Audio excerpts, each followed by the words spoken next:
January 19th, 2026, Happy Epiphany. Epiphany is celebrated across the world, especially in Russia. But mainly, it's in Russia that people love these kinds of traditions. Russians, because they didn't really have many holidays, especially in the past, and here comes Epiphany, everyone plunges into the ice holes. Is that a good thing? I also took a dip in Crimea.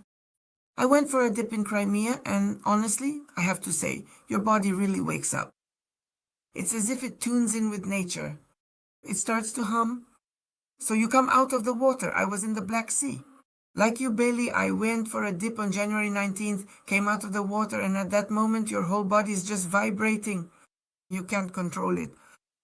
But the vibration is kind of a happy one. I mean, it's positive. So today, they say even Lukashenko took a dip in the ice hole. And the Kremlin too.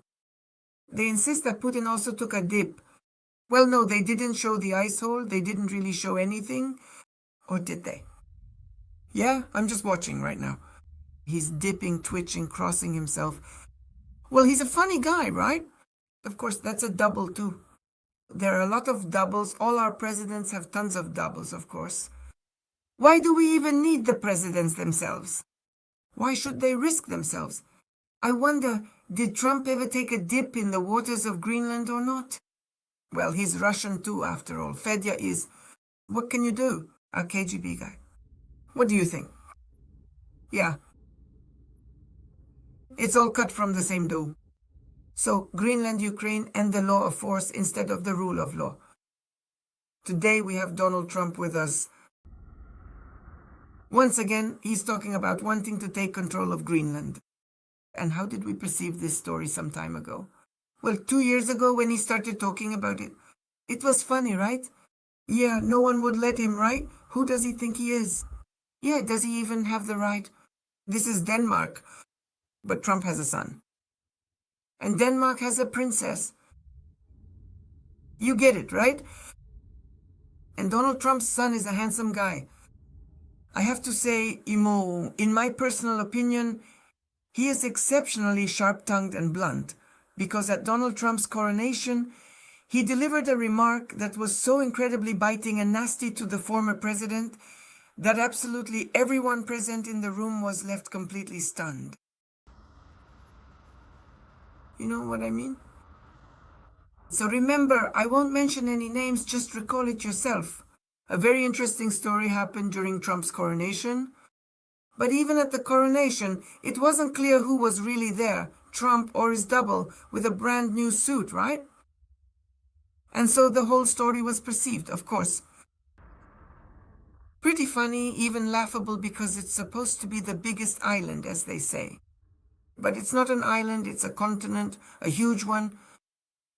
If you can even call something like that an island, then Australia would be an island too. Right? But we don't think of Australia as an island, we see it as a continent. Maybe, of course, Australia is attached at one end over there to the wall, to the edge of the earth. That's possible too. You can't envy the people living in Australia because, as you can see, they can only settle in 2 places. They're not allowed anywhere else.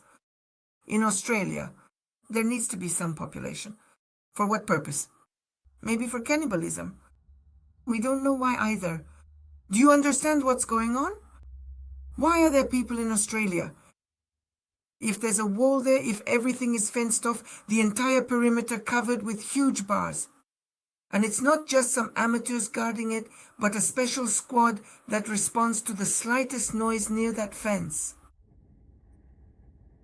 And of course, it is certainly not just to keep out the local kangaroos, but rather to prevent ordinary people from accidentally getting in there. That is exactly why we live in a modern world that is completely, let us say, entirely turned upside down. They say one thing but do another. Somewhere some cannibals start to stir things up. They start to get, accused of something. And looking at these men who are plunging into the water in Moscow today, it disgusts me. It disgusts me. Those bodies just aren't aesthetic. Well, Lukashenko, of course, put on a shirt. I don't remember Lukashenko ever plunging into the water in a shirt before. But now his shirt goes all the way down to his heels, so that you can't see what a strange body he has. Because there are costumes there too, right? That's the situation. But if indeed Trump doesn't take Greenland by marrying off his son, by having his son marry the Danish princess, that would be the easiest, most elegant gesture, right? But instead, by force. So it turns out he would destroy NATO because Denmark is NATO. Fighting against your own allies is the destruction of the alliance. But maybe that's exactly why they will destroy the alliance. They'll destroy their own NATO alliance. Who even needs it? Maybe this alliance isn't needed at all, and what they really need is to fight each other. Today is Epiphany, and here is a new sacrifice for you. High-speed trains in southern Spain have collided so far. 39 people. 9, a 3, a 9, right? What does that mean? 3 times 3 times 3 is 9. These numbers, this is a sacrifice. Dozens more were injured. This is the largest railway disaster in the country in more than a decade. Here is your sacrifice. Where did it start? Midnight, Switzerland. Now we have Spain, right? Donald Trump's statement about his intention to impose tariffs against 8 European countries if they don't support his plan to buy Greenland. Voila, do you understand? So I'll hit them with a hammer and sickle right where it hurts. They'll do everything. See how it works? This, of course, shocked Europe, and before that, Trump imposed some sanctions against 75 countries, 75 including Russia, regarding visa entry into the United States. Well, under various supposedly legitimate pretexts, like not wanting to feed a foreign population, but that's not really the case.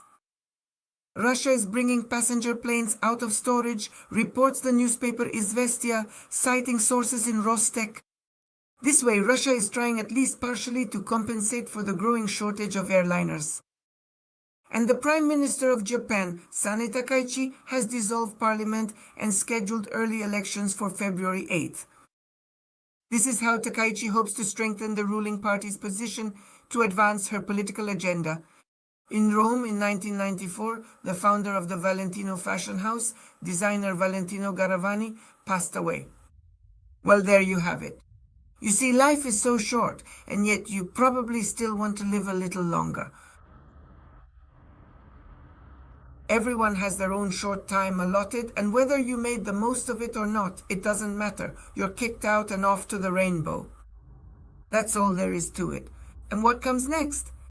Well, there's a lot of sacred knowledge that we talk about it, but reality is one thing and sacredness is another. Sacredness, when it lives within you, you understand. When it's just reality, you don't understand, you can't connect the two ends. Europe is in shock. How can the EU respond to the tariffs Trump is threatening over Greenland?